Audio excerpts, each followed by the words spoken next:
অভয়াশ্রম গড়ে তুলি, দেশি মাছে দেশ ভরি, এই প্রতিপাদ্যকে সামনে রেখে মাগুরার শ্রীপুর উপজেলা প্রশাসন ও উপজেলা মৎস্য দপ্তরের আয়োজনে বিভিন্ন কর্মসূচির মধ্য দিয়ে আনুষ্ঠানিকভাবে জাতীয় মৎস্য সপ্তাহ 2025-এর শুভ উদ্বোধন করা হয়েছে। মাগুরা থেকে আশরাফ হোসেন পল্টুর ভিডিও প্রতিবেদনে দেখুন বিস্তারিত।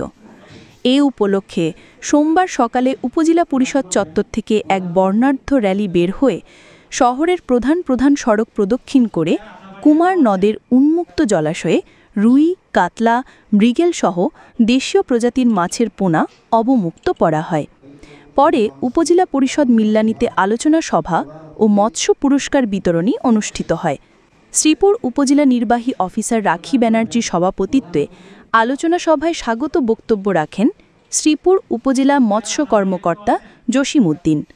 উপজেলা মৎস্য অফিসের ক্ষেত্র সহকারী জাহিদ হোসেনের সঞ্চালনায় আলোচনা সভায় বক্তব্য রাখেন শ্রীপুর উপজেলা জামায়াতে ইসলামীর আমির অধ্যাপক ফখরুদ্দিন মিজান, উপজেলা যুব উন্নয়ন কর্মকর্তা রিয়াজউদ্দিন, উপজেলা প্রাণী সম্পদ কর্মকর্তা মামুন খান, শ্রীপুর প্রেস ক্লাবের সহ-সভাপতি আশরাফ হোসেন পল্টু, মৎস্য পুরস্কারের জন্য মনোনীত খন্দকার আতাউর রহমান শিপন, সফল মৎস্যচাষী শাহানা পারভিন ও কাজী আল আমিন।